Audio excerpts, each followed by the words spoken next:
कि सरस्वती पूजा में आप लोग देखे होंगे कि ब्राह्मण देवता जो है पूजा करने के लिए आते हैं और पूजा के दौरान जो है शंख भी बजाते हैं।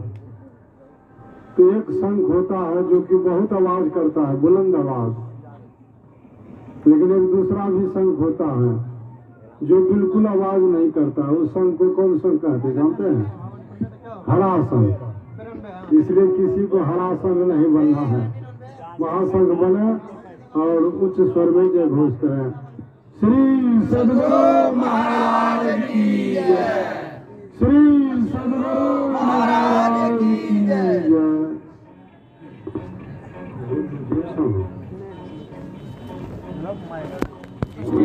मंगल मूर्ति सतगुरु मिलवै सर्वाधार, मंगलमय मंगल करण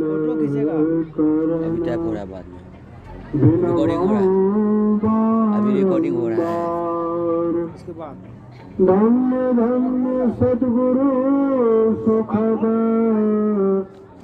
महिमा कही न जाए, जो कछु कहूँ तुम्हारी कृपा, मैं तो कछु न बसाए। मेरा मुझ में कुछ नहीं, जो कुछ है सब तो तेरा, तुझको सौंपते क्या लागेगा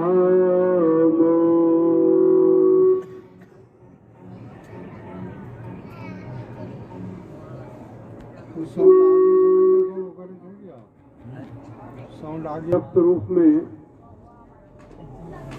त्रैकाल स्मरणीय परम पूज्य पाद अनंत श्री विभूषित परमाराध्य सदगुरु महाराज के पावन पाद पद्मों में कोटि सह नमन। व्यक्त रूप में मनसा सिंह तीर्थों को भी पावन करने वाले साधु समाज के पावन चरणों में कोटि सह नमन। एवं यत्र तत्र से एकत्र सत्संग प्रेमी महानुभाव सज्जन वृंद, धर्मशीला माताओं एवं भक्तिमती बहनों एवं देश के होनहार बच्चों, सिया राम मैं सब जग जानी, कराऊं प्रणाम जोरी जूपानी।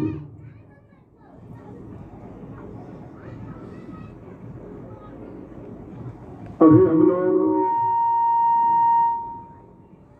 यत्र तत्र से एकत्र होकर के यह सत्संग की बहुत बड़ी महिमा है। सत्संग से संस्कार मिलता है, संस्कार की प्राप्ति होती है। भगवान श्री कृष्ण गीता में कहते हैं कि प्राप्य पुण्य कृताम लोका निशित्वा शाश्वती समाह, सुचिनाम श्रीमताम गेहे योग भ्रष्टो भी जायते। कहते हैं जो ध्यान भजन करते हैं, भक्ति करते हैं, तो भक्ति में योग भ्रष्ट हो जाते हैं। यानी भजन कर रहे हैं, लेकिन माया का बयार लगा, गिर गए। गिरने का मतलब कोई पाप कर्म हो गया, यानी योग भ्रष्ट हो गया।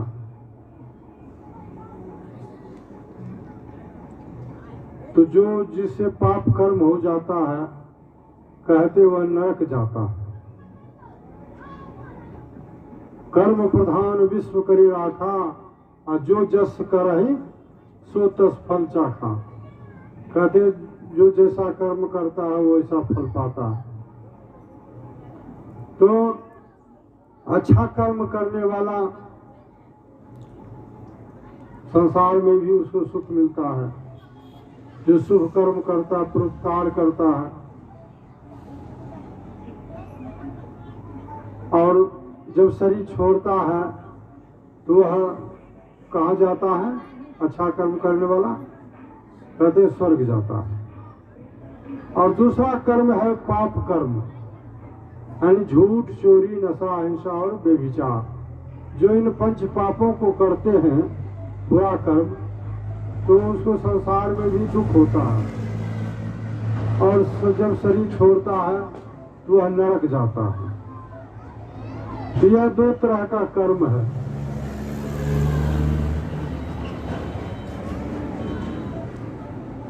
तो कहते हैं कि जो भक्ति करते हैं, तीसरे प्रकार का कर्म है भक्ति, ईश्वर की भक्ति। तो जो ईश्वर की भक्ति करते हैं और भक्ति करते करते उसे बुरा कर्म हो गया, झूठ, चोरी, नशा, हिंसा, व्यभिचार कुछ हो गया, तब तो वह नरक जाएगा, वह भी नरक जाएगा, क्यों? बुरा कर्म हो गया। भगवान श्री कृष्ण से पूछते हैं अर्जुन, क्या पूछते हैं? हे प्रभु, जैसे कि आकाश में काला काला बादल लगा हुआ है, घनघोर बादल, अब बारिश होगी तब बारिश होगी, लेकिन अचानक क्या होता है कि आंधी तूफान आ जाता है। उस आंधी तूफान के कारण से वह काला काला बादल जो है इधर उधर छिटफुट होकर के नष्ट हो जाता है ना, बारिश नहीं होती है। क्या प्रभु उसी तरह से जो ध्यान भजन कर रहा है, ध्यान भजन करते करते माया का बयान लगा, गिर गया, कोई पाप कर्म हो गया, तब तो उसकी अधोगति हो जाएगी, नरक चला जाएगा वह। तो भगवान श्री कृष्ण क्या उत्तर देते हैं कि नहीं नहीं अर्जुन, क्या इस लोक में, क्या परलोक में ऐसे पुरुष की कभी दुर्गति होती ही नहीं है। जो ध्यान भजन कर रहा है ना, यदि वह गिर भी गया, पाप कर्म भी हो गया, तो वह नरक नहीं जाएगा, उसकी अधोगति नहीं होगी, अधोगति नहीं होगी, नीच जोनि को प्राप्त नहीं होगा, गाय बैल कुत्ता बिल्ली नहीं बनेगा, कभी बार बार मनुष्य शरीर नहीं होगा, बार बार मनुष्य शरीर मिलेगा उसको।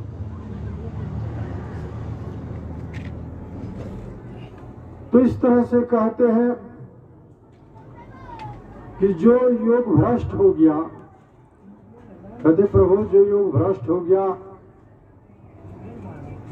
उसकी अधोगति नहीं होगी, नरक नहीं जाएगा, तो फिर उसकी क्या गति होगी?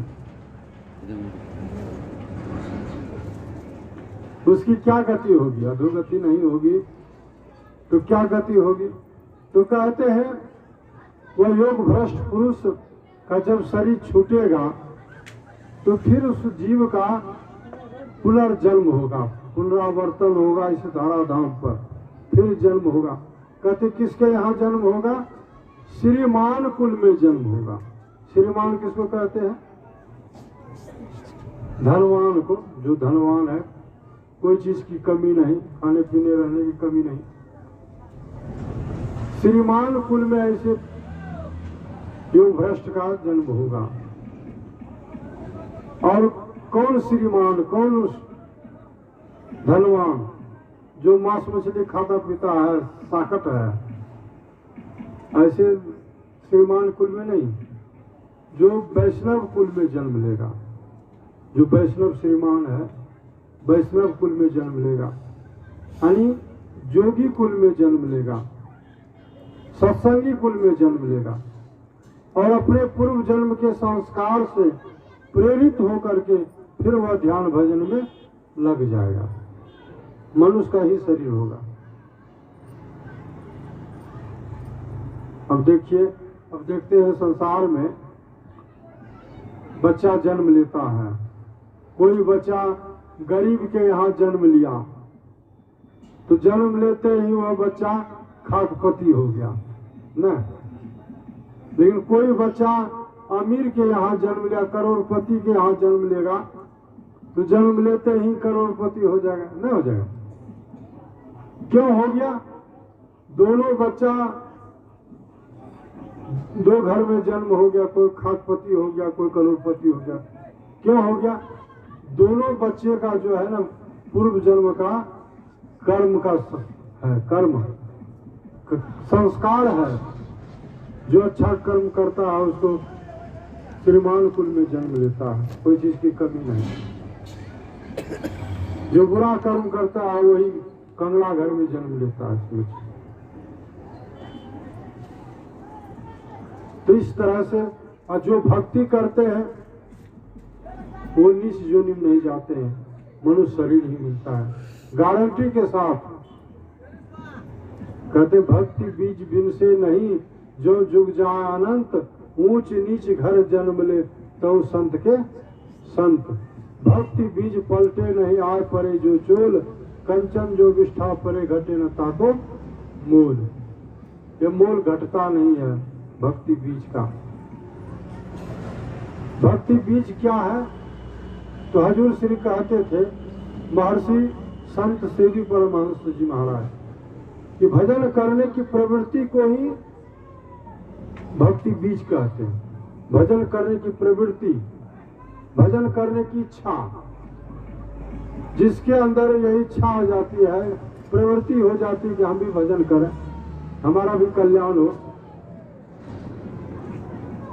तो समझिए बात आ गई जिसके मन में, समझिए भक्ति बीज आ गया।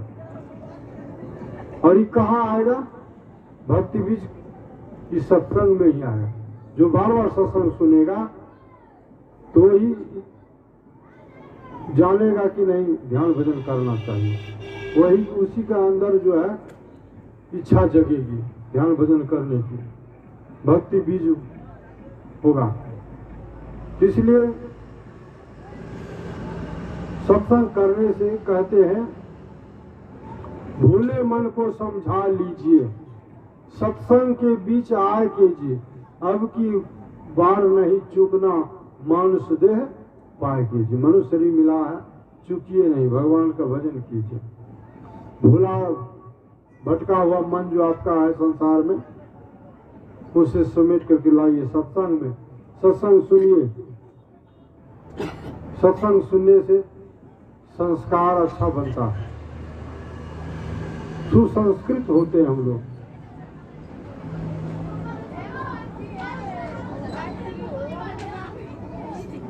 आजकल जो है देखिए, हम भारत के लोग जो है भारत अपनी संस्कृति को भूल रहे हैं, पश्चात देश की संस्कृति को अपना रहे हैं।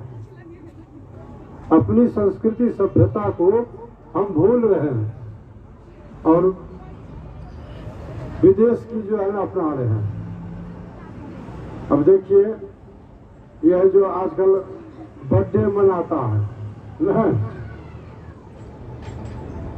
तो यह बर्थडे मनाना कैसे मनाते हैं? बर्थडे,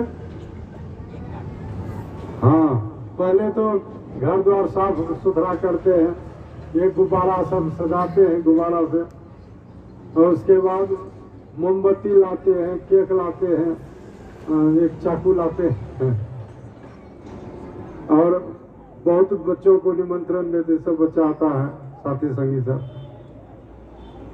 और जो उनके परिवार के लोग जो भी हैं सबको आस पड़ोस सबको निमंत्रण देते, सब आते हैं, और कुटुंब भी आते हैं और बर्थडे मनाते हैं। यानी केक को पहले क्या करते हैं, मोमबत्ती को जला देते हैं, जला करके केक काटते हैं, केक काट करके जो है ना मोमबत्ती को क्या करते हैं, बुझा देते हैं। एक मोमबत्ती से सारा गुब्बारा फोड़ देते हैं नहीं। इसी तरह से यह मनाते हैं क्या? बर्थडे। बर्थडे कहते, बर्थडे कहते हैं उसको। तो इस तरह से बर्थडे मनाते हैं। तो यह क्या हम लोगों का है? यह बर्थडे, यह हम लोगों का बर्थडे नहीं है, वैदिक धर्मावलंबियों का नहीं है। किसका है यह?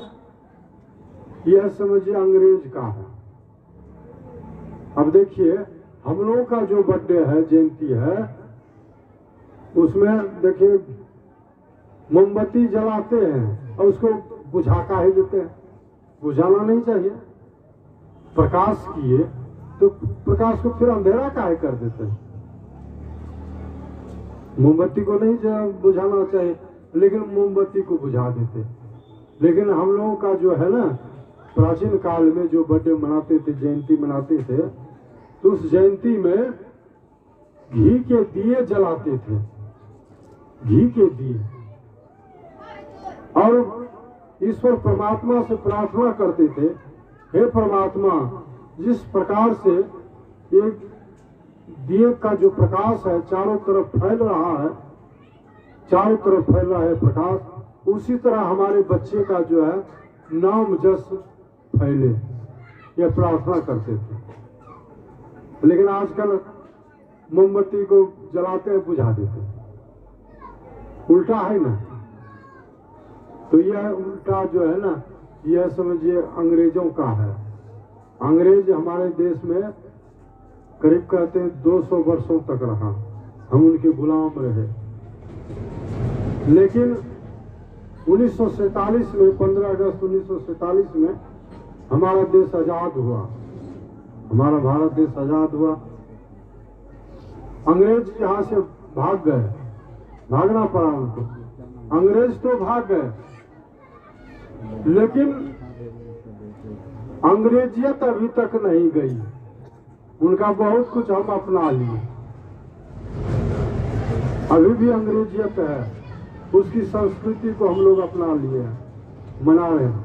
यह जो मनाते हैं नया साल 1 जनवरी को, क्या यह हम लोगों का नया साल है? यह अंग्रेजों का नया साल है। हम लोगों का नया साल कब होता है? चैत में। वैदिक धर्मावलंबियों का चैत में, रामनवमी को। तो लेकिन हम अपने संस्कृति को, रीति रिवाज को भूल गए हैं, अंग्रेज का अपना लिया, उसी का मनाते हैं। नया साल देखिए,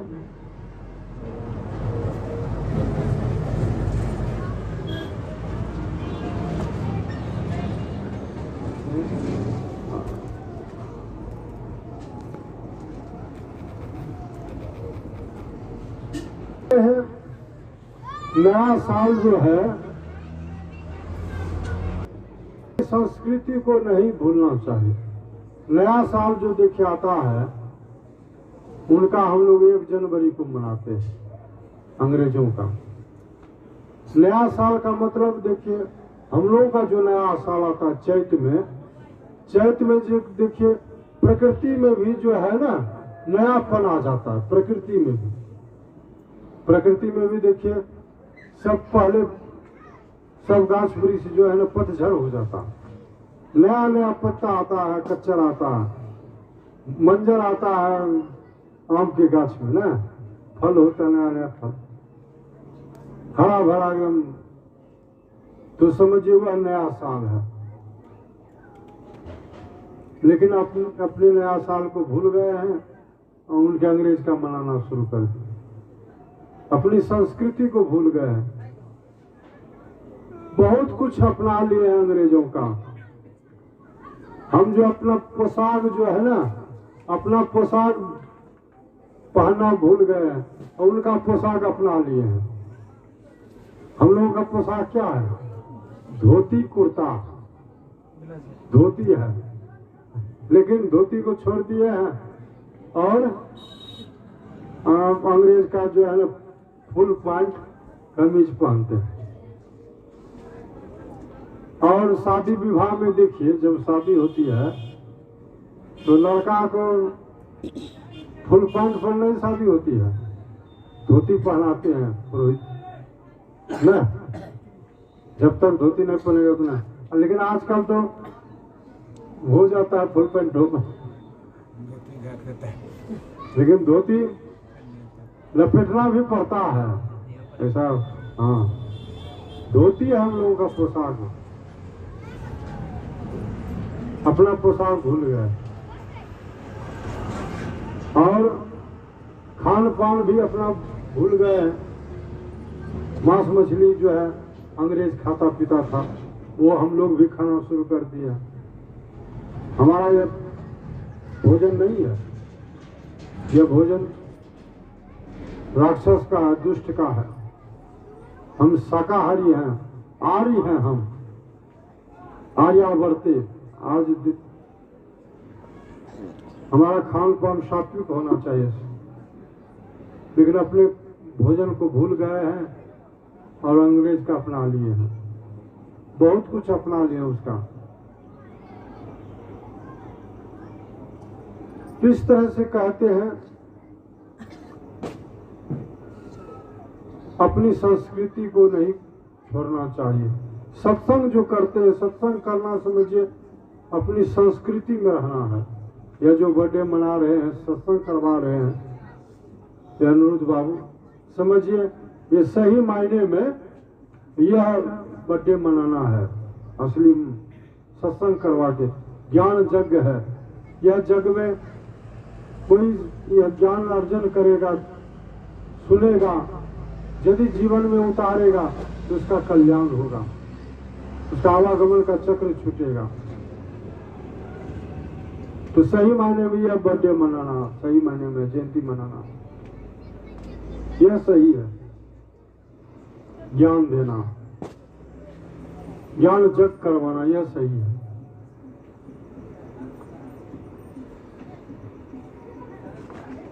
कहते हैं वेद में जो है 16 संस्कार है। मनुष्य का जो है 16 संस्कार बताया गया है।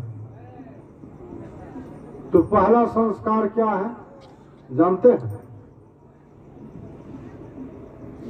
हम लोगों का पहला संस्कार कोई जानते हैं? गुरु महाराज का प्रवचन नहीं पढ़ते हैं लगता है। पहला संस्कार है हम लोगों का, पहला संस्कार गर्भाधान संस्कार है। जब गर्भ में बच्चा आता है तो समझिए उसी समय से संस्कार पढ़ना शुरू हो जाता है। पहला संस्कार वही है, गर्भाधान संस्कार। जब बच्चा पेट में आता है, गर्भाधान, गर्भ में आता है, गर्भाधान संस्कार। उसके बाद बहुत संस्कार होता है। गर्भाधान संस्कार, जन्म संस्कार, जनेऊ संस्कार, छठी संस्कार, विवाह संस्कार भी होता है। बहुत तरह का संस्कार सब मिला के अंतिम संस्कार क्या होता है? अंतिम संस्कार जानते हैं, दाह संस्कार। तो इस तरह से 16 संस्कार। कहते हैं कि यदि अपने पुत्र को चाहते हैं हमारा पुत्र नालायक नहीं निकले, मातृ पितृ भक्त हो, हमारी सेवा करे, सुसंस्कारित हो, भक्ति का संस्कार लिए हुए आगे भक्त बने, तो क्या करना पड़ेगा? पुत्र यदि अच्छा पुत्र चाहते हैं, भक्त पुत्र चाहते हैं, तो आपको पहले सुधरना पड़ेगा। पुत्र प्राप्ति के 20 साल पहले आपको सुधरना पड़ेगा, आपको सत्संगी बनना पड़ेगा, अपने आचरण को सुधारना पड़ेगा।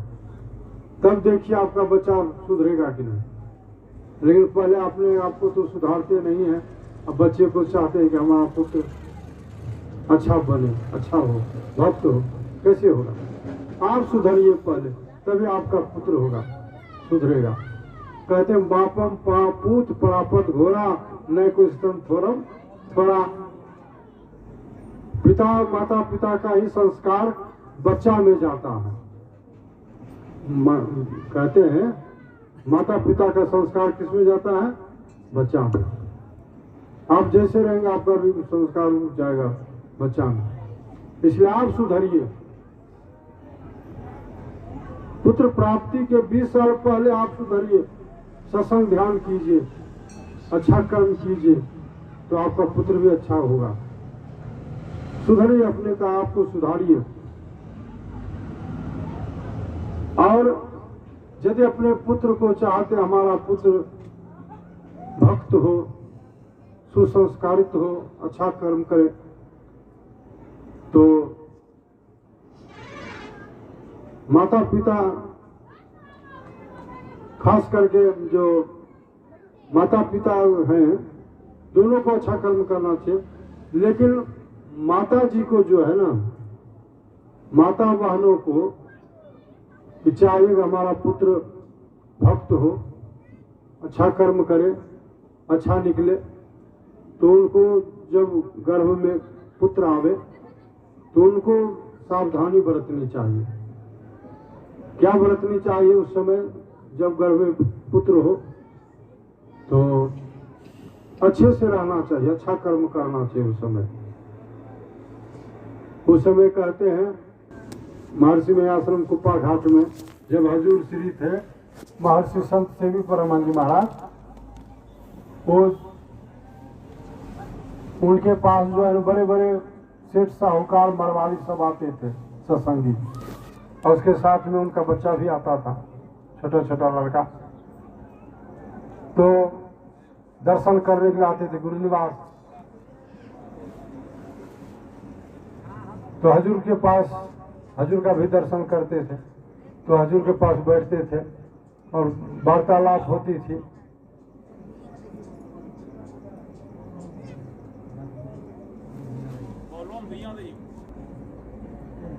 हाजी के सामने में बैठते थे, तो वो सत्संगी जो आता था, बड़े बड़े सेठ साहूकार मरवाड़ी साहब, वो अपने बच्चे से कहते थे कि जो तुम भजन सीखा है गुरु जी को सुनाओ। तो वो बच्चा जो है ना, बहुत अच्छी सुरीली वाणी में भजन गा के सुना देता था हजूर को। मैं सुनता था, मैं भी सुनता था, अच्छे से गाते।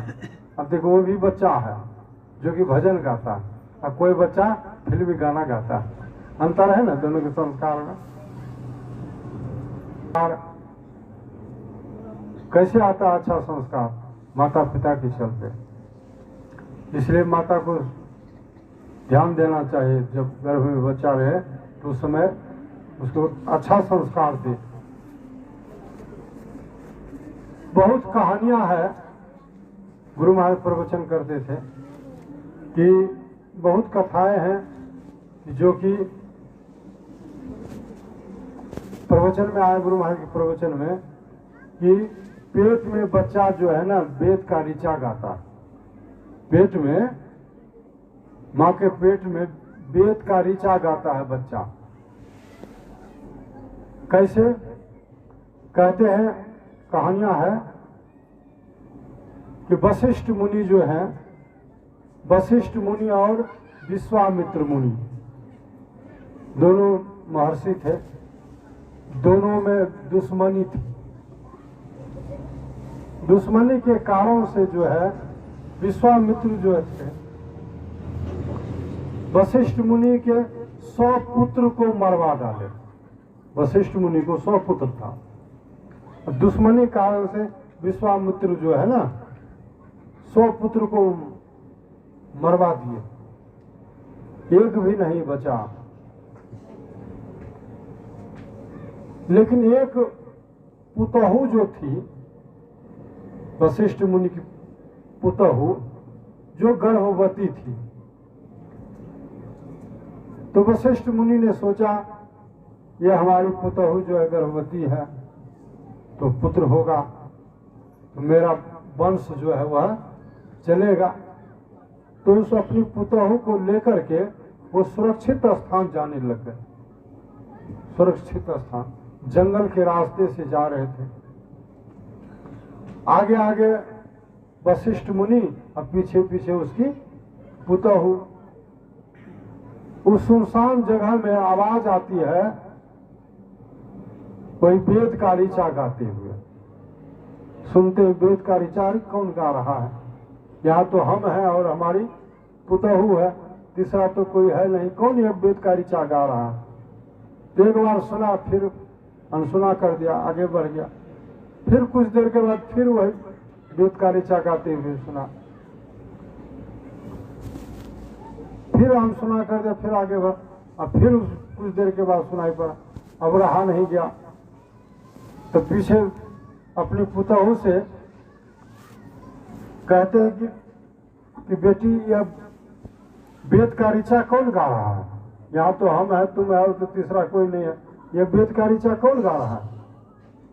तो उसकी पुतहु कहती है कि बाबूजी हमारे पेट में जो है ना आपका पोता है, वही वेद का ऋचा गा रहा है।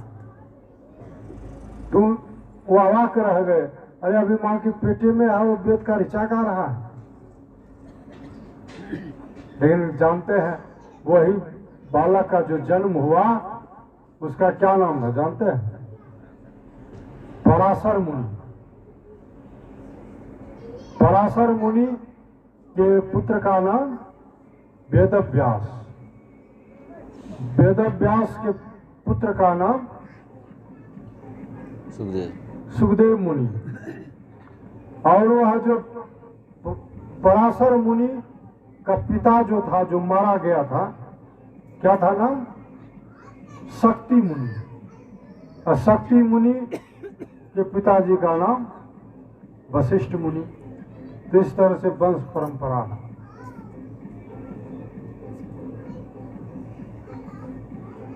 और दूसरी कहानी भक्त प्रहलाद की। प्रहलाद के पिता का नाम था हिरण्यकश्यपु, राक्षस जो था, आमिष खा, मदिरा पीना, मांस मछली खाने वाले, एकदम राक्षस प्रवृत्ति का था। कहते हिरण्यकश्यपु जो है तपस्या करने के लिए चला गया था, ब्रह्मा जी का तपस्या तप करने के लिए। और इधर घर में जो है उसकी पत्नी कयाधु जो गर्भवती थी, अकेली थी घर में। तो यह जो देखा देवताओं का राजा इंद्र, दिन में पढ़ रहे थे ना, ऊंच निवास नीच करतूती देख न सकही पराई विभूति। ऊंचा निवास है, देवताओं का राजा है इंद्र, लेकिन उसकी नीच करतूती हो गई। इंद्र ने देखा कि अकेली है, हमारे दुश्मन जो है ना हिरण्यकश्यपु जो दुश्मन, उनकी पत्नी अकेली है घर में, यही मौका है। और वह गर्भवती भी है, वह जो जन्म लेगा बच्चा मेरे दुश्मन का बच्चा दुश्मन न होगा। इसलिए यही मौका है कि अभी कयाधु का जो है ना हरण कर लेते हैं, और हरण करके जो भी पुत्र जन्म लेगा उसको हम मार देंगे। न रहेगा बांस, न बजेगी बांसुरी। यह सोच करके जो है ना हिरण्यकश्यपु का रूप धारण करके इंद्र उसके घर में प्रवेश किया और कयाधु से कहता है, प्रिय यहाँ क्या कर रही हो? चलो ना हम इंद्र भगवान को पराजित करके विमान लेके आए हैं, चलो स्वर्ग की सैर करें। ऐसा ये में देखा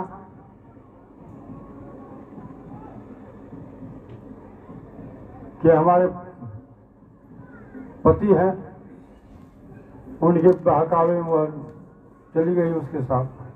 और वह रथ में बिठा करके इंद्र उनके रूप में आए थे, उसके पति के रूप में, कयाधु का पति जो हिरण्यकश्यपु के रूप में आए थे।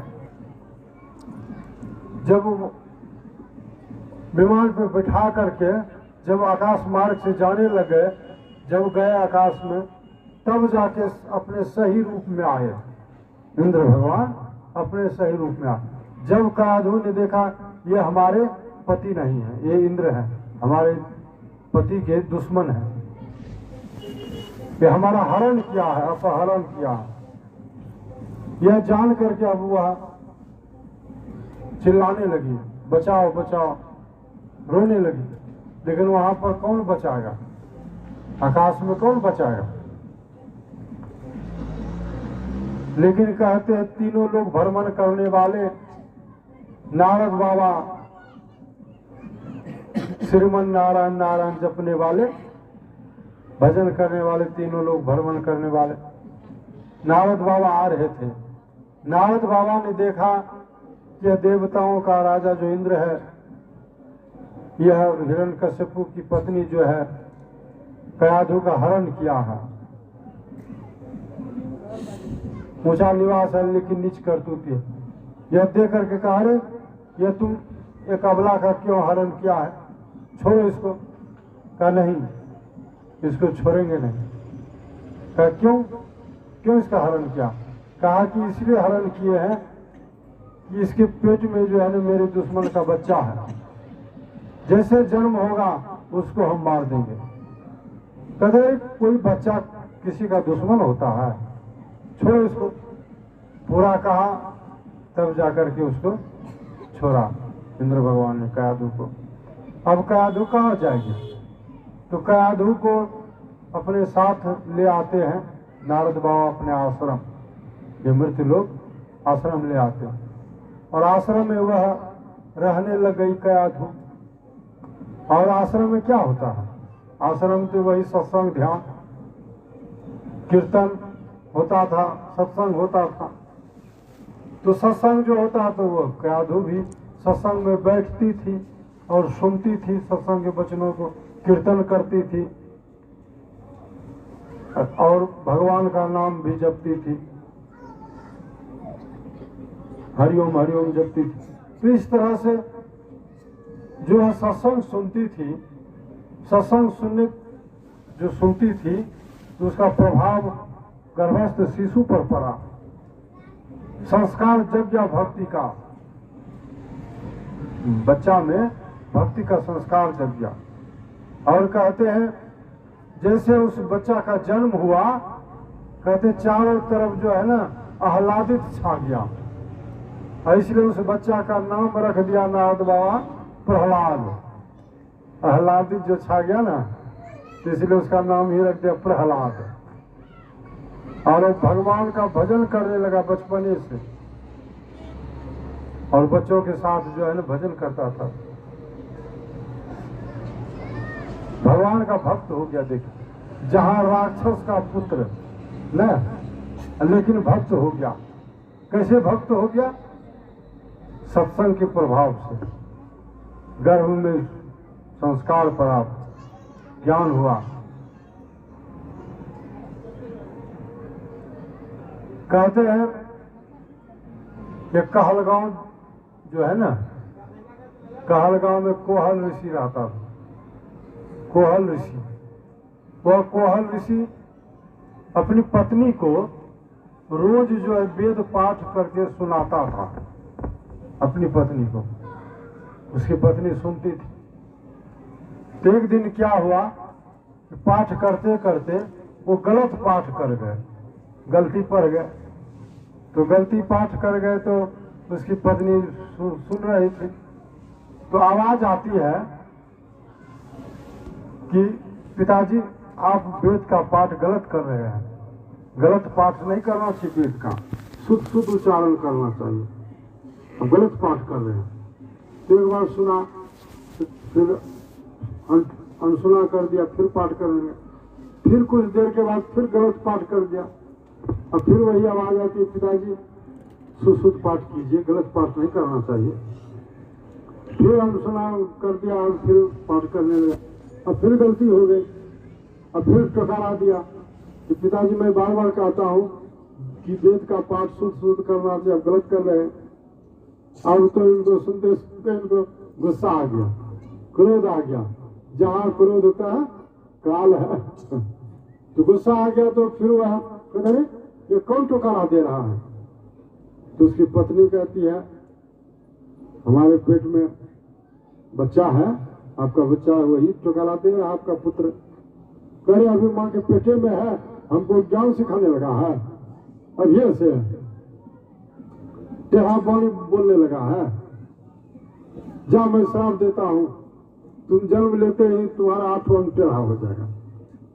श्राप दे दिया कि 8वां अंग टेढ़ा हो जाएगा।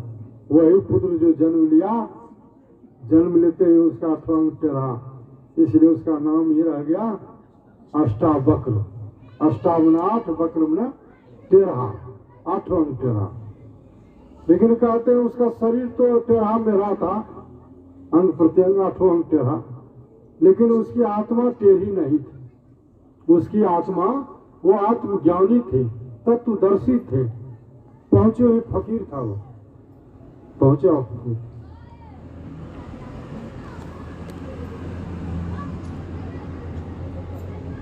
तो वह उसको ज्ञान कहाँ हुआ? माँ के पेट में ही ना, वेदकारिता से। और देखिए महाभारत में अर्जुन और उसकी पत्नी सुभद्रा दोनों कहते हैं लेटे थे, सोए थे, जगे ही थे, लेटे थे। और अर्जुन जो है ना अपनी पत्नी को, सुभद्रा को, चक्रव्यूह की रचना, चक्रव्यूह में कैसे प्रवेश किया जाता है, कैसे तोड़ा जाता, कैसे बाहर निकला जाता, यही चक्रव्यूह की रचना उसको सुना रहे थे कथा। वह सुन रही थी सुभद्रा।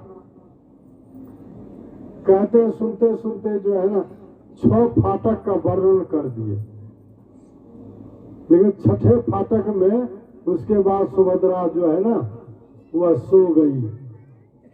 और उसके पेट में जो है ना उसका पुत्र था अभिमन्यु। तो जब माँ सो जाती है, माँ जब सो जाती है, उसके गर्भस्थ शिशु जो है पुत्र, वह भी सो जाता है। तो अभिमन्यु भी सो गया। 6ठे फाटक तक तो सुना कैसे तोड़ा जाता है। उसके बाद माँ सो गई सुभद्रा, तो अभिमन्यु भी सो गया, नहीं सुन पाया, निकलने का रास्ता नहीं सुन पाया, कैसे निकला जाता है चक्रव्यूह की रचना से, चक्रव्यूह से कैसे निकला जाता, यही नहीं सुन पाया। परिणाम क्या हुआ? जब महाभारत की लड़ाई ठन गई कौरव पांडव में, कौरव के दल से जो है ना, कौरव 100 भाई थे, और इधर जो है 5 भाई पांडव। तो दोनों सेना के तरफ से महारथी लड़ते थे, महारथी। तो कहते हैं कौरव के दल से महारथी द्रोणाचार्य महारथी थे, लड़ाई कर रहे थे द्रोणाचार्य। और द्रोणाचार्य भी कम वीर नहीं थे, गुरु थे कौरव पांडव के। द्रोणाचार्य बहुत वीर थे।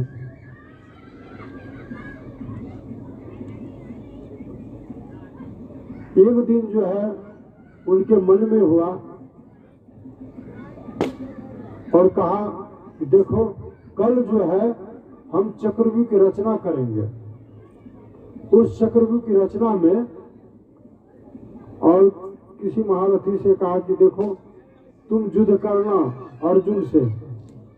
अर्जुन को उनसे युद्ध क्या, उनको सिर्फ ललकारना, ललकारते हुए बहुत दूर लेके चला जाना। और उधर चले जाएंगे अर्जुन और भगवान श्री कृष्ण सारथी थे, वो दोनों चले जाएंगे, और इधर हम चक्रव्यूह की रचना करेंगे। चक्रव्यूह को तोड़ने वाले जो है ना अर्जुन ही है, अर्जुन कृष्ण जानते हैं और कोई नहीं जानता। वो दोनों चले जाएंगे दूर। तो यहाँ कोई नहीं तोड़ पाएंगे। और जो है हम सब युधिष्ठिर महाराज को बंदी बना लेंगे। जब राजा को बंदी बना लेंगे तो हमारी जीत हो जाएगी, उसकी हार हो जाएगी। यही षड्यंत्र रचा कहा ठीक है। कल जो है वही किया, वहां चक्रव्यूह की रचना की है और किसी महारथी को कहा था कि तुम देखो अर्जुन को जो है ललकारते हुए बहुत दूर लेके चले जाओ। वही ललकारते हुए बहुत दूर लेके चले गए। इधर चक्रव्यूह की रचना की और उसमें अब कौन प्रवेश करेगा कौन तोड़ेगा कोई नहीं जानता है। जो जानता था वो तो है नहीं, बाहर चला गया। चिंतित है युधिष्ठिर महाराज, आज तो हार निश्चित है, कोई नहीं तोड़ने वाले हैं, आज हार निश्चित है। उदास बैठे हुए हैं, क्या करें। लेकिन उधर से दौड़े आते हैं कौन, अभिमन्यु। कहते पिताश्री किस बात की चिंता है आपको, क्यों चिंतित है, क्यों उदास है, क्या बात है। कहा क्या कहें बेटा, आज जो है द्रोणाचार्य जो है चक्रव्यूह की रचना किए हैं, उसको तोड़ने वाले तुम्हारे पिताजी थे और कृष्ण भगवान थे। लेकिन वो तो है नहीं, उसको ललकारते बहुत दूर चले गए हैं, वो इधर कौन तोड़ेंगे। इसी बात की चिंता, आज हार निश्चित है। कहा कि आप चिंता मत करिए, पिताजी नहीं हम तो हैं, हम तोड़ेंगे चक्रव्यूह रचना को, हम तोड़ेंगे। 6 फाटक तक हम तोड़ देंगे, 6 फाटक तक हम तोड़ देंगे। लेकिन 7वें फाटक में हमको संशय है। और उधर से भीम उछल पड़ते हैं गदा लेकर के कि बेटा तुम आगे तो बढ़ो, 7वें फाटक को हम तो गदा की चोट से चूर चूर कर देंगे। अब वही हुआ। अभिमन्यु जो है बहुत वीर थे, अभिमन्यु इतने वीर थे, कहते हैं रामायण में जो है ना किसकी वीरता प्रसिद्ध है जानते हैं, सबसे बड़े वीर कौन थे, हाँ लव कुश, राम से भी वीर थे ज्यादा। लव कुश की वीरता प्रसिद्ध है रामायण में। और महाभारत में किसकी वीरता प्रसिद्ध है, यही अभिमन्यु की। तो अभिमन्यु 6 फाटक को तोड़ दिए, सब महारथी को ललकारते हुए मारते पीटते आगे बढ़ गए, सबको परास्त कर दिए। अब देखा दुर्योधन ने, देखा रे यह नौजवान छोकरा सबका दांत खट्टे कर रहा है, मार रहा, परास्त कर रहा है। कहते क्या देखते हैं आप लोग, आप सब मिल करके इनको मारिए। आदेश दे दिया, सब मिल करके इनसे लड़िए और इसकी जान चाहिए हमको, इसका प्राण चाहिए। अब सब मिल करके जो है ना, सब महारथी मिल करके चारों तरफ घेर लिए और प्रहार करने लगे। सब मिल करके अन्याय पूर्वक सब महारथी मिल करके अभिमन्यु को मार डाला। ऐसे तो बहुत वीरता दिखाई, बहुत लड़े, लेकिन कितना लड़ेंगे, अंत में मारा गया अभिमन्यु। यही अभिमन्यु निकलने की जो बात है चक्रव्यूह से नहीं सीखा था माँ के पेट में। माँ सो गई थी, वह भी सो गया। तो कहने का मतलब यह संस्कार कैसे आया माँ के पेट में। तो इस तरह से माता बहनों को चाहिए गर्भ में जब पुत्र हो रहे तो उसको सावधानी बरतनी चाहिए। उस समय उसको सत्संग सुनना चाहिए, सत्संग की बातों को, ज्ञान की बातें सुनिए, अच्छी अच्छी पुस्तक पढ़िए, रामायण पढ़िए, महाभारत पढ़िए, सदग्रंथ पढ़िए, अश्लील चित्रों को नहीं देखिए, रखना चाहिए। तो इस तरह से माता पिता जो है, माता पिता का गोद कहते हैं माता पिता का गोद ही बच्चा का प्रथम पाठशाला है। प्रथम पाठशाला माता पिता का गोद ही है। जैसा माँ सिखाएगी वैसा बच्चा सीखेगा, यह निश्चित रूप से।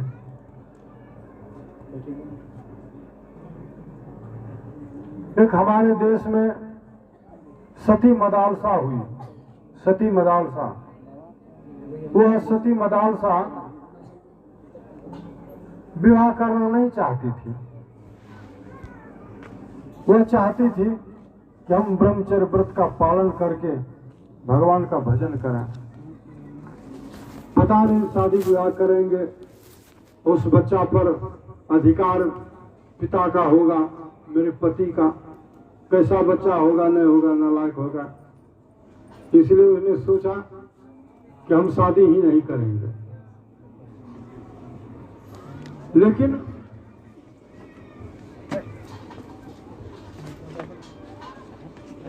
उनके पिता के दबाव में पिता ने कहा नहीं बेटी, तुमको शादी तो करना ही है, करो शादी।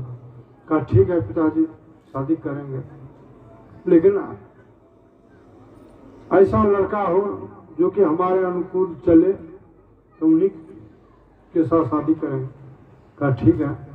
तो कोई राजा जो है, राजा का पुत्र राजकुमार तैयार हो गया। ठीक है, जैसा यह चाहेगी वैसा हम करेंगे। जब दोनों की शादी हो गई तो उसके बाद जो है एक दिन राजकुमार जो है वह सती मदालसा से पूछते हैं कि तुम शादी क्यों नहीं करना चाहती थी, क्या कारण? कहा कि इसलिए नहीं करना चाहती थी कि दोनों के संयोग से जो पुत्र होगा वह कैसा पुत्र होगा, नहीं होगा, उसमें आपका अधिकार चलेगा, मेरा अधिकार नहीं चलेगी, इसलिए मैं शादी नहीं करना चाहता। देखो कैसा पुत्र होगा, तुम साध्वी है, सती स्त्री है, और हम भी एक न्यायप्रिय राजा हैं, तो हम दोनों के संयोग से तो अच्छा ही पुत्र होगा। का नहीं, कोई जरूरी नहीं है, नालायक भी निकल सकता। इसलिए मैं चाहती हूं कि जो भी पुत्र जन्म होगा उस पर मेरा अधिकार रहेगा। हम जैसा लालन पालन करेंगे, जैसा चाहेंगे ज्ञान देंगे, आप रोक नहीं सकते। कहा ठीक है, जैसा तुम ज्ञान देना, तुम लालन पालन करना, तुम जानो, हम नहीं टोकेंगे। कहा ठीक है। महाराजा तैयार हो गए। उसके बाद दोनों के संयोग से जो भी पुत्र होता था उस पुत्र का लालन पालन ज्ञान वह देती थी, लालन पालन करती थी। और कैसे लालन पालन करती थी? पलना में झुलाती थी और उसको लोरी सुनाती थी। बच्चे को सती मदालसा लोरी सुनाती थी। क्या लोरी सुनाती थी? कि शुद्धोसी बुद्धोसी निरंजनोसी संसार माया परिवर्जितोसी। आत्मज्ञान देती थी, तुम शुद्ध हो, बुद्ध हो, निरंजन हो, संसार से परे हो तुम, ऐसा ज्ञान देती थी। वह आत्मज्ञान लोरी में सुनाती थी। लेकिन आजकल क्या लोरी सुनाती है? बेलसन, बेलसन, कुम्हरा के चाकसन, धोबिया के पाठसन, यही सब सुनाती। तो बच्चा कैसा होगा? ऐसे न होगा जो सुनाएगी। कुम्हरा का चाक सुन, कुम्हरा का चाक बना देती है बच्चे को। धोबिया के पाठ, बेलसन, बेलसन, कोई यही गाती है, यही सिखाती है। लेकिन नहीं, वह सती मदालसा शुद्ध ज्ञान आत्मज्ञान देती थी वह। और वह बच्चा ऐसा ज्ञान देती थी, बचपन में लोरी के साथ सुनाती थी। वह बच्चा बड़ा होते होते जो है ना साधु बन जाता। कहते हैं 6 पुत्र साधु बन गया, साधु बन गया, साधु बना दिया। लेकिन जब सातवें पुत्र की बारी आई तब यह जो है ना उसका पति जो है रोका, कहा कि खबरदार, सब पुत्र को तुम साधु बना देगी तो राजा कौन बनेगा, इसको राजनीति सिखाओ। तब जाकर के उसको राजनीति सिखाई सती मदालसा और वह राजा बना, सातवां पुत्र।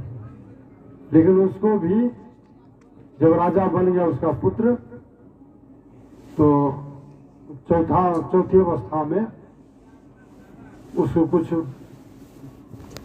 कागज में लिख करके पुड़िया बना करके अपने पुत्र को दे दिया राजा, और अपने दोनों जो है ना पति पत्नी भगवान का भजन करने के लिए जंगल चले गए। और कहा बेटा पुड़िया दे करके कहे देखो इसको अभी नहीं खोलना, इसको जब विपत्ति काल आवे कोई विपत्ति तो उस समय इसको खोलना। तो वही किया, राज करने लग गए उसका पुत्र। राज करते करते किसी दूसरे राजा जो है इस पर एक चढ़ाई कर दिए और इसको जीत लिए। इसको घर से भागना पड़ा, राजा अपने परिवार को लेकर के घर राजपाट छोड़ दिए, चले गए जंगल। और जंगल गए तो तब जाकर के विपत्ति काल, तब जाकर के माता पिता का जो दिया हुआ था पुड़िया माता का, उसको खोला, कहते हैं खोलते क्या लिखा, तो खोला तो उसमें लिखा था कि बेटा यदि कोई दुश्मन तुमसे दुश्मनी करता है तो तुम उसके साथ दुश्मनी नहीं करना, बदले की भावना नहीं रखना, उसको क्षमा कर देना। और आप जो तुम्हारा मुख्य काम है वह ध्यान भजन भगवान का, वही ध्यान भजन करना। तो वही पाया तो फिर कहा के लिए वह फिर बदला लेगा उससे, राजा से, और उसी जंगल में रहने लग गया, वही साधु बन गया, फिर ध्यान भजन करने लगा। कहने का मतलब वह सती मदालसा कैसी थी, अपने सभी पुत्रों को साधु बना दिया, ऐसी शिक्षा दी, दीक्षा दी। जैसी शिक्षा देगी वैसा वो पुत्र होगा। एक छोटा सा पुत्र जो है, माँ का पुत्र, एकलौता पुत्र, छोटा सा पुत्र, पिताजी नहीं था, माताजी ही थी, और पढ़ने के लिए बच्चा को भेजता था स्कूल। लेकिन गलत का संग हो गया उनको, बच्चा का। वह बच्चा जो है दूसरे बच्चे का जो है एक दिन पेंसिल चुरा लिया और माँ को आकर के दिया, लो माँ पेंसिल चुरा के लाया। अब बहुत खुश हुई, ठीक है बहुत अच्छा करते। उसके बाद दूसरे दिन गया वो बच्चा, दूसरे दिन जो है दूसरे बच्चे का कलम चुरा के लाया, माँ को दिया, खुश माँ। फिर तीसरे दिन जो है ना कॉपी चुरा के लाया, बहुत खुश, किताब चुरा के लाया, बहुत खुश। हाँ ठीक करते हो। उसके मनोबल को बढ़ा दिया। और किसी दिन रुपया पैसा ही चुरा लिया दूसरे बच्चा का। तो इस तरह से उसके मनोबल को और बढ़ा दिया, माँ ठीक करते हो, बहुत अच्छा करते हो। कभी उसको डांटा फटकारा नहीं, क्यों तुम चुराते हो।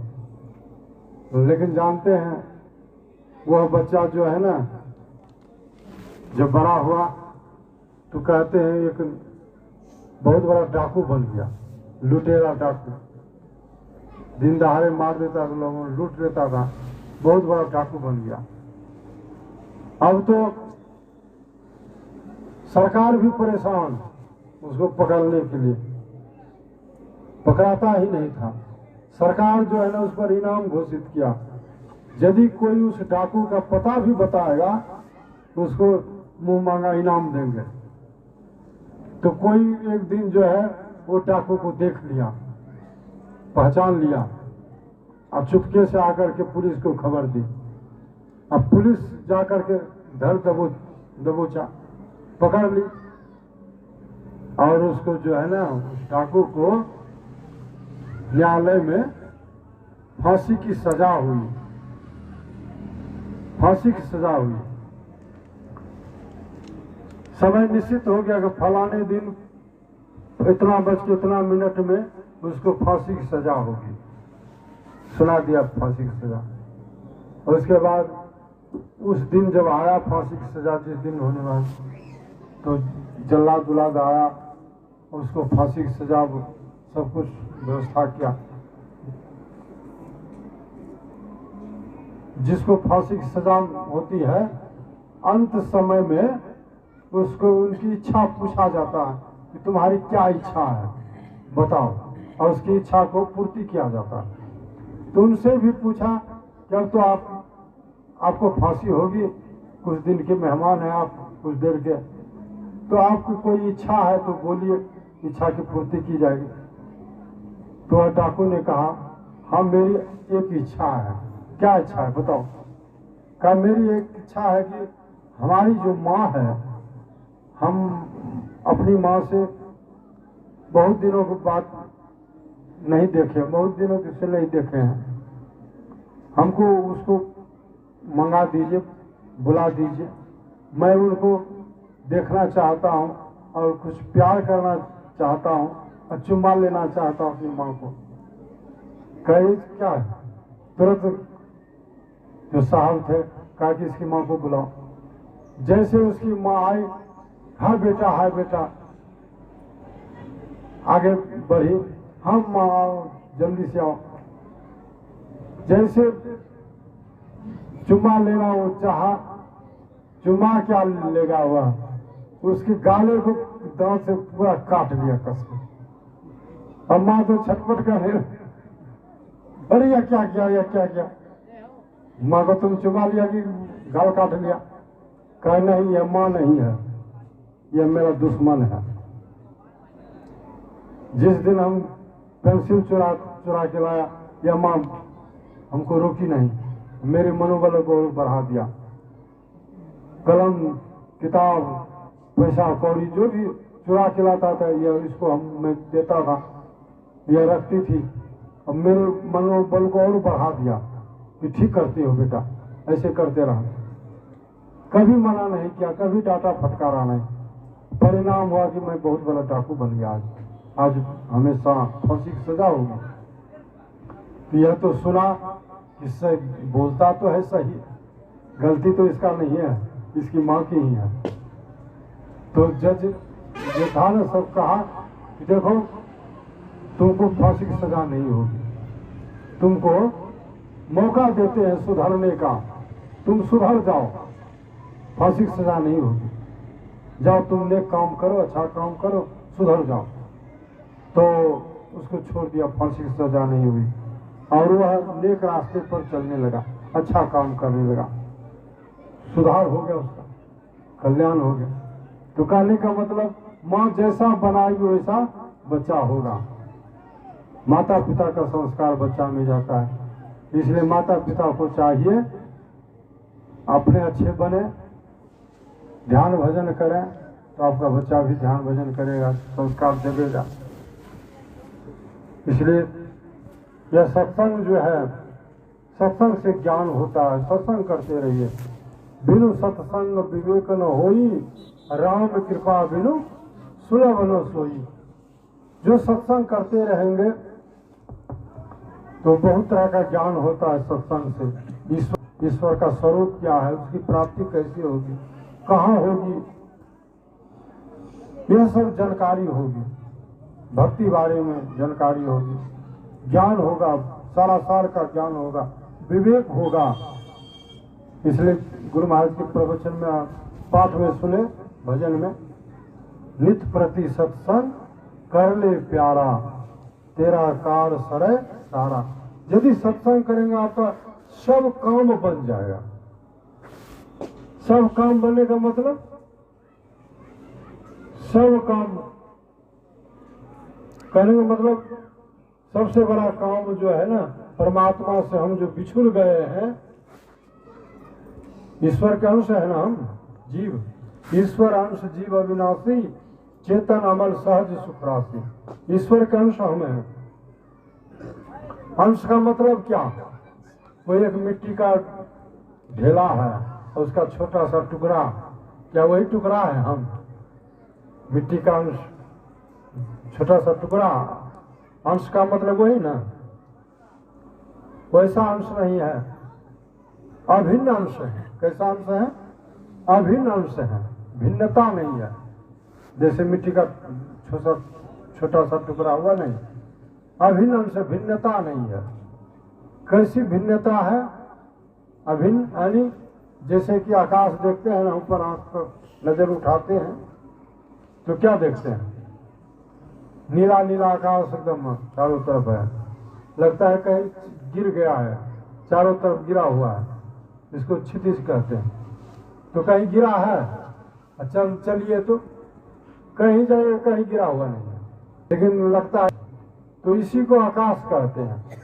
आकाश का मतलब शून्य जगह, खाली जगह है, खाली जगह है।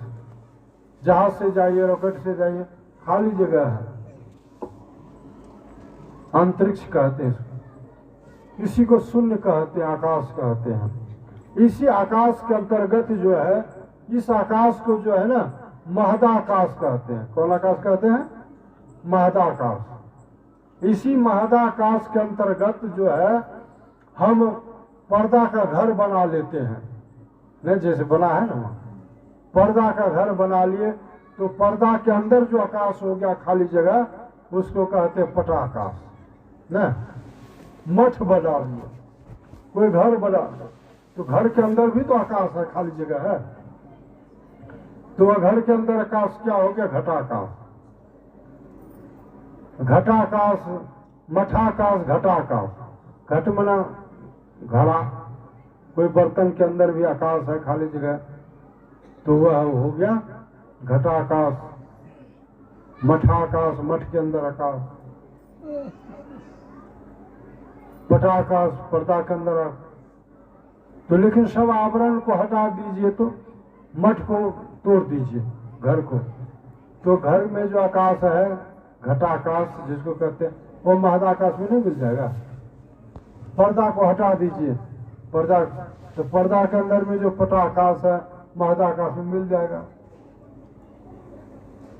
घटाकाश जो है, घट में घड़ा, कोई बर्तन, बर्तन को फोड़ दीजिए, तो घटाकाश जो है वो महदाकाश में मिल जाएगा। ये तो यानी आवरण के कारण से अलग अलग आकाश हो गया, लेकिन आवरण के हटते ही सब महदाकाश में एक हो गया।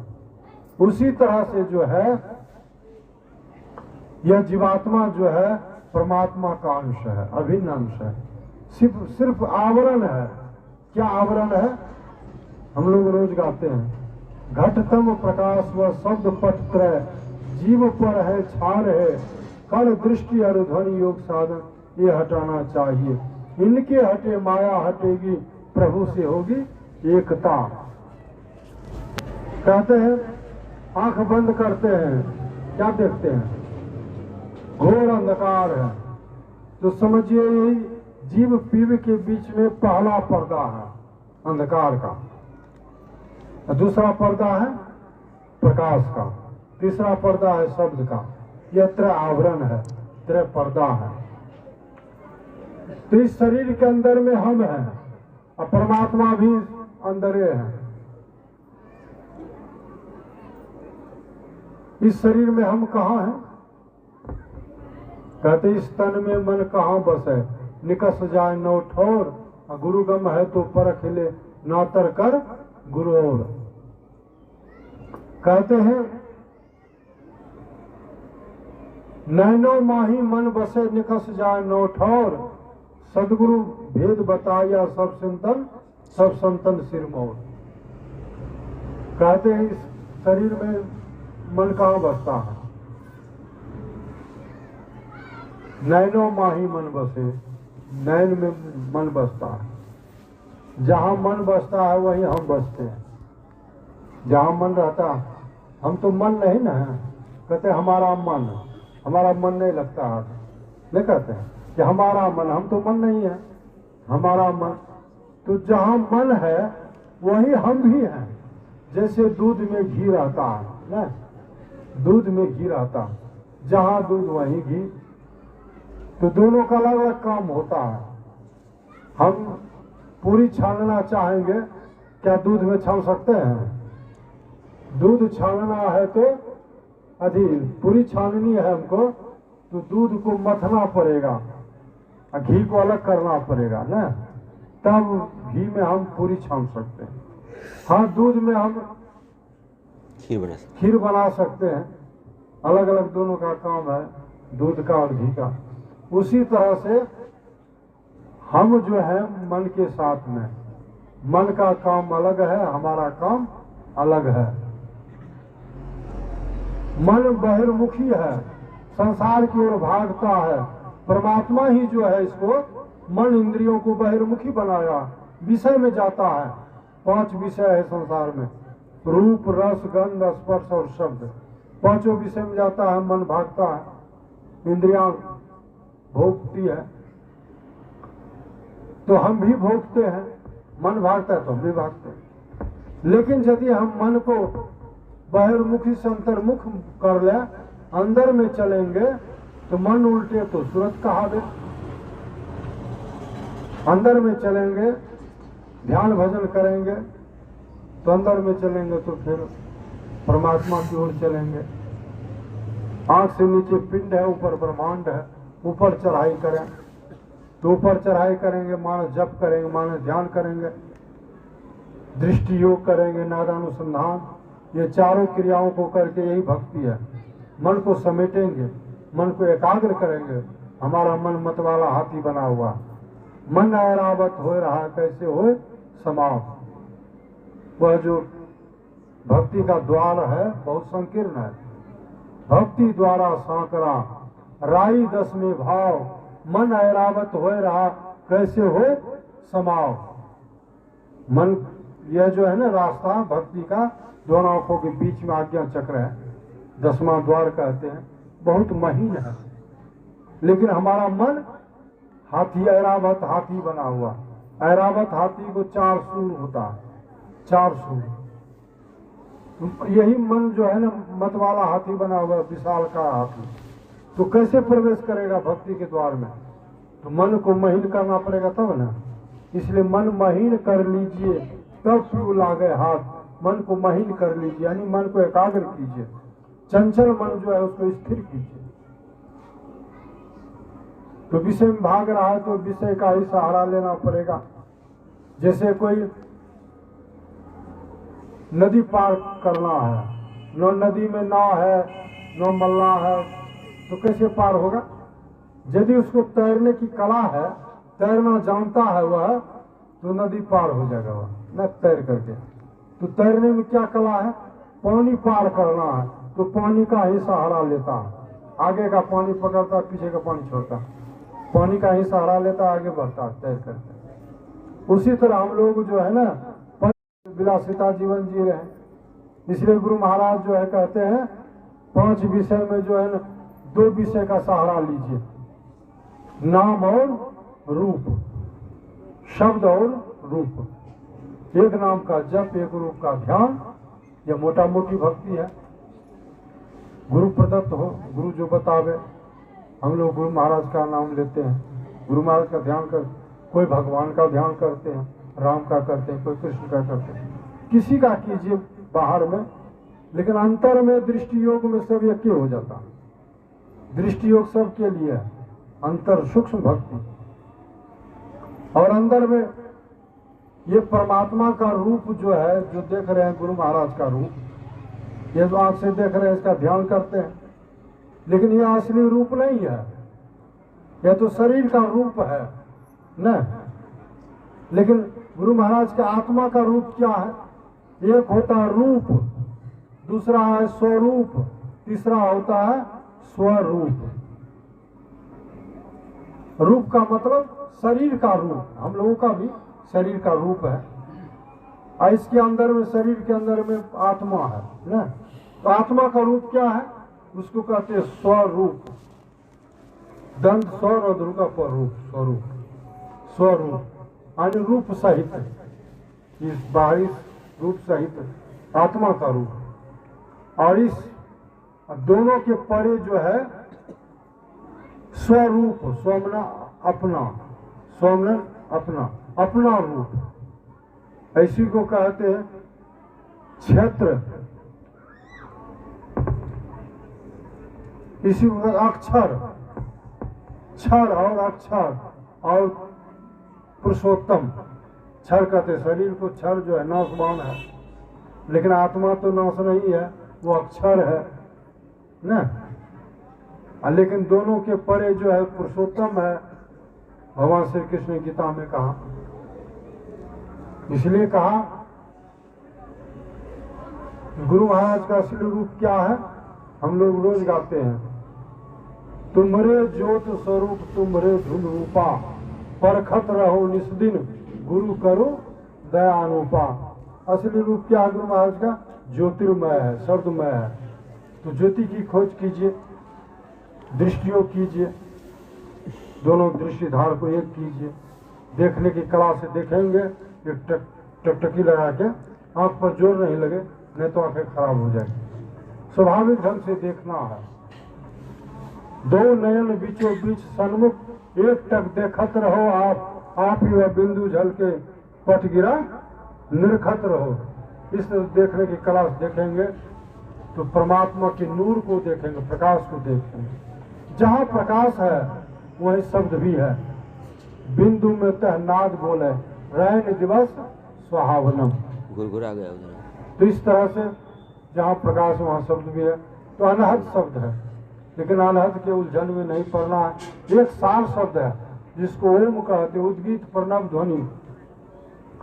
तो पहले 3 क्रियाएं मिली हुई है जो दीक्षा लिए हैं, जानते हैं, मानव जब, मानव ध्यान, दृष्टि हो। तो इस तीनों क्रियाओं में यदि कुछ देखिए सुनिए अंदर में, तो फिर गुरु के पास जाइए। चौथी क्रिया लीजिए, सुरत शब्द योग की क्रिया लीजिए। सुरत योग, सुरत शब्द योग। इस सुरत को सुसार शब्द में जोड़ दीजिए, योग कर दीजिए, तो वह शब्द आपको पकड़ के परमात्मा मिला देता है और वह शब्द भी गायब हो जाता है। इसी को नादानुसंधान कहते हैं। नाद जोड़ अनुसंधान। नाद माने यह गाय बैल खाने वाला नाद नहीं, नाद का मतलब शब्द। उनका अनुसंधान कीजिए, खोज कीजिए, बस चौथी क्रिया है। तो इस तरह से वह सार शब्द खींच करके परमात्मा तक पहुंचा देगा। सोई जाने जेहू देहु जनाई, जानत तुम ही हो जाए। परमात्मा को जानेंगे तो परमात्मा ही हो जाएंगे आप। जीव नहीं रहेंगे, पीव हो जाएंगे। आवागमन का चक्र जो है, आना जाना संसार में, जन्म लेना मर जाना, सबसे बड़ा दुख है, ये मिट जाएगा। द्वैत मिट जाए और द्वैत अवस्था प्राप्त हो जाएगी। निःशब्दम परमम पदम की प्राप्ति हो जाएगी। परम पद है वह ऐसा पद है कि तजी जोग पावक दे हरि पद लीन भई जा नहीं फिरे। सबरी मैया भक्ति करके परम पद में लीन हो गए, वहां से फिर लौटी नहीं।